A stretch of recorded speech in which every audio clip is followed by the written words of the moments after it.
폴리패셔, 즉 정치를 전문적으로 하는 교수가 부업인 그런 교수에 대해서 이야기를 좀 하겠습니다. 조국 교수 이야기입니다.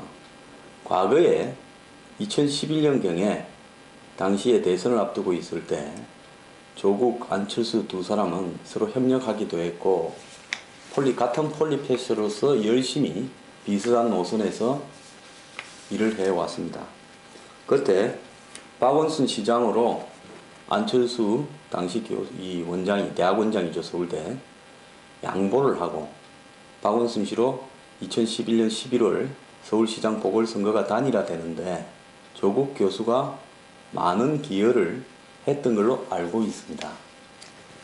자, 이런 조국 교수는요, 본인은 2012년 총선 대선부터 시작해서 최근에 이 새정년에 혁신위원으로 참가하면서까지 수많은 정치적 활동을 했음에도 불구하고 정작 2008년 서울대 교수 중에서 처음으로 지역구를 출마했던 김모 여교수에 대해서는 당시에 학내에서 가장 앞장서서 이 여교수의 행동, 즉 출마에 대해서 비판을 하고 징계를 하는데 앞장을 섰었습니다.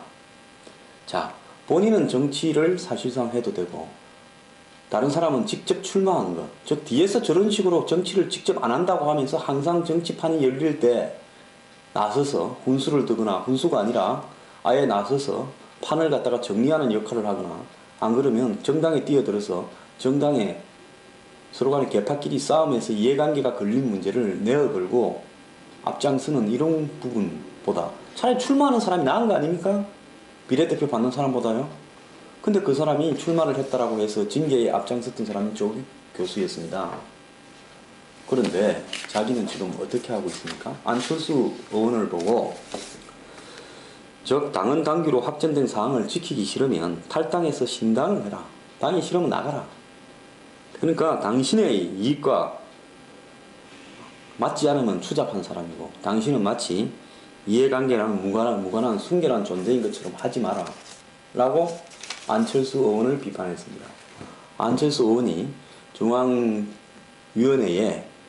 혁신안을 상정하고 문재인 대표의 재신임을 묻는 것, 또 당원과 국민들에게 여론조사로 재신임을 묻는 것, 이런 것들을 다 중단하고 혁신안에 대해서 전 당원 토론회를 순회로 하자라고 이야기한 부분에 대한 비판으로 보입니다. 안철수 의원 또한 비주류의적인 입장에서 작년에 대표를 쫓겨났던 입장에서 이런 이야기를 할 자격은 있습니다. 그런데 조국 교수가 당의 무슨 친노의 대변인도 아니고 친노의 호위무사도 아니고 혁신안을 만들었으면 본인은 혁신안만 그냥 제출하고 다시 교수로 가면 됩니다. 그런 사람이 문재인 대표의 편에 서서 안철수 의원에 대해서 정면 비판하고 나섰다라는 부분은 이것은 교수로서의 한계를 좀 벗어난 거 아니냐.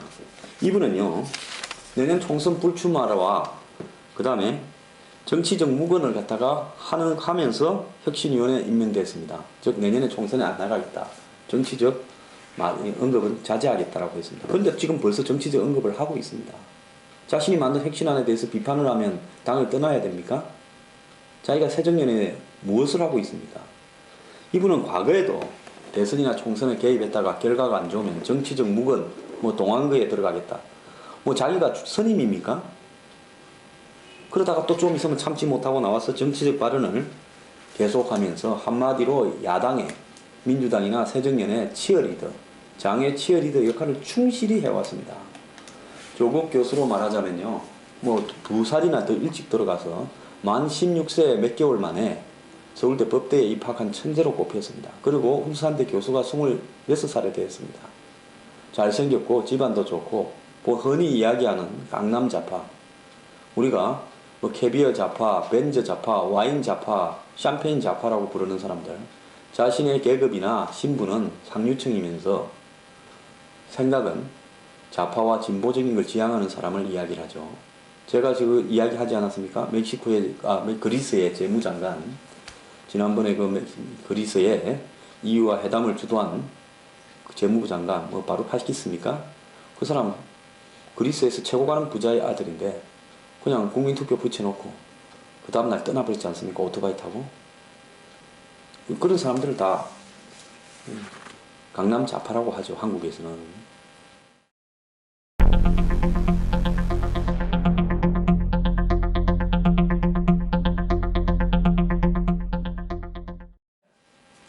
그런 조국 의원이 박노해 씨가 주도하는 사노맨, 한국의 극좌파 집단이었죠.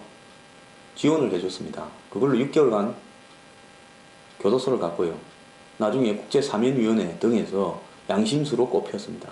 조국 교수는 깜빵을 가도 오히려 그것이 본인의 경력에 흠집이 되기보다는 스타로 떠오르는데 도움이 됐습니다. 그래서 동국대 교수를 거쳐서요, 서울대 교수가 됐습니다. 자, 혜택도 좋은 집안에 태어나서 좋은 유전자를 받아서 머리도 좋고 얼굴도 잘생겨서 대학 다닐 때부터 여학생들이 그냥 초코파이를 책상 위에 갖다 놓는 일이 비일비재했다라고 소문난 사람입니다. 자, 조국 교수는 지금 자신의 존재를 외부로 과시하는 부분에 일종의 좀 집착증이 있는 겁니까? 조국 교수가 진보 집권 플랜이라고 지난번에 대선 전에 어떻게 해야 대선을 이긴다라는 책을 냈다길래 제가 돈 주고 사봤습니다. 책의 상당한 부분이 사진으로 되어 있는 화보집이었습니다. 잘생긴 얼굴을 카메라로 전면에 올린 화보집이었죠. 내용 보니까 무지개 연합을 만들어서, 그러니까 야권이 색깔이 다르더라도 마지막에 다 하나가 단일화되어서 뭐 대선에 승리하자라는데, 뭐 조국 교수가 이런 것만큼 책 내용은 충실하지 못했다고 보고요. 그 진보 집권 플랜이 틀렸으니까 집권을 못한 거 아니겠습니까? 자, 그만큼 지난 대선 총선에서 역할을 많이 하고 야당이 이 지경이 되었으면 저 같으면 미안해서라도 이제 더 이상 정치적인 언급을 하지 않겠다고 저는 사라지게 된 것이 도리라고 봅니다. 그런데 한때 같은 폴리페스였던 안철수 의원을 향해서 조국 교수는 본인은 정치를 안 한다면서 정치적 발언은 일관하고 있습니다. 저는 오늘 많은 신문들도 그렇고 대부분의 언론이 정치를 하라고 조국 교수 보고 이야기하고 있습니다. 사실상으로 정치적 행위를 하면서 출마만 안 하는 이유가 무엇이냐. 혹시 뭐 국회의원 출마에 있어서 여러 가지 자격 심사를 하고 또 무슨 어떤 직책을 맡으면 조국 교수는 뭐 자문위원 무슨 이런 걸 엄청 맡았는데요. 본격적인 공무원 역할은 안 했습니다. 야권 집권 기간에도요. 뭐 그런 어떤 청문회를 통과하는데 하자가 있습니까? 말 못할 일이 좀 있습니까? 무엇 때문에 정치나 관직에 가지 않고요, 정치적인 그런 어떤 욕심을 그렇게 드러내는 겁니까? 자, 저는 몇 년 전에 쓴 글에서요, 이 대학 교수들에 대해서 비판을 좀 했습니다. 폴리패스 하는 대학 교수들요. 왜 폴리패스를 하느냐? 첫째, 교수는 변호사나 법조인과 마찬가지로 한국 사회에서 자격을 갖춘 전문 직업인으로서 모두가 다 인정해주는 집단이다. 그런데 하물며 서울대 법대 교수는 어떻겠습니까? 지금 법학 대학원이죠. 이제 법대가 없어졌으니까요. 얼마나 사회적으로 인정을 해주겠습니까? 그러니까 지금 한국 사회가 학벌 신분 사회니까요. 조국 교수같이 이런 사람은 학벌 좋고 유학도 갔다 오고 젊은 나이에 교수가 됐던 사람은 사회적으로 자신의 가치에 비해서 충분한 인정을 받고 있습니다. 저는 조국 교수가 법학을 전공하면서 학문적으로 남을 만한 논문을 하나 제대로 썼다라는 이야기를 들어본 적이 없습니다. 제가 무지해서 그렇다면 이야기를 좀 해주길 바랍니다. 둘째, 교수는 시간이 많이 남습니다. 뭐 처음에 조금 바쁘지요. 뭐 교수대가 중견쯤 되면 일주일에 6, 9시간 수업하면 9시간도 안 하죠. 뭐. 그럼 그 다음에 남는 게 시간입니다. 그럼 사실 그동안은 연구를 해야 되는데 연구를 저렇게 정치판에 쫓아다니면서 온갖 일에 대해서 트위터로 뭘로 발언을 다 하면서 연구는 언제 합니까? 약방의 감초처럼 온갖 정치판에 다 쫓아다니면서요. 저는 조국 교수가 슈퍼맨이지 사람이 아니라고 생각합니다. 셋째, 교수는 요즘 진짜 좋은 대학의 교수는 집이 살만해야 할 수 있는 겁니다. 유학을 가갖고 박사학위를 따오고 공부하는 동안에 뒷받침이 다 돼야 됩니다. 조국 교수는 집안이 좀 살만하신 걸로 알고 있습니다. 그럼 강남 좌파라고 부르지 않겠습니까? 제 사람도 좀 있을 거고요. 그래서 이 넷째, 교수들은 자기들 스스로 특수한 상층에 대한 계급의식이 있습니다. 그것은 학문적이거나 지적인 우월성에서 나와야 되는데요. 오랜 투자와 노력을 통해 가고 이 교수직이라는 것을 따냈기 때문에 우리는 이제는 한국 사회에서 상층 계급이다라는 계급의식이 있습니다. 서울에 잘 나가는 대학의 교수들은 이런 것들이 더 심하죠. 그래서 교수직보다는 온갖 부분에 다 전공을 살려서 기웃기웃하고 정치판에 줄을 대어서 신분 상승을 하려고 하는 교수들이 많지 않습니까? 그런데 불행하게요, 교수들은 교수 자체는 올라갈 데가 별로 없다는 겁니다. 학교에 학장되고 총장되는 거 말고 교수가 신분 상승을 자기 처음 교수로 임명되면 끝날 때까지 거의 교수입니다. 대부분이. 그런데 상층 계급으로서 의식은 충만해 있죠. 투자는 많이 했죠. 자, 그 다음에 뭘 하고 싶겠습니까? 고위간직이나 정치가 하고 싶지 않겠습니까? 이런 것들이 오늘날 한국의 폴리페스를 낳는, 즉 정치 교수를 낳는 본질이라고 보는데요. 저는 조국 교수가 이렇게 거듭 교수직보다는 정치에 대해서 훨씬 더 많이 발언을 하고 알려지고 있는 이런 상황이라면 정치를 택하는 것이 맞다고 보고요. 본인이 정치를 하지 않겠다라고 해서 조국 교수에 대한 비난이 면책되는 건 아닙니다.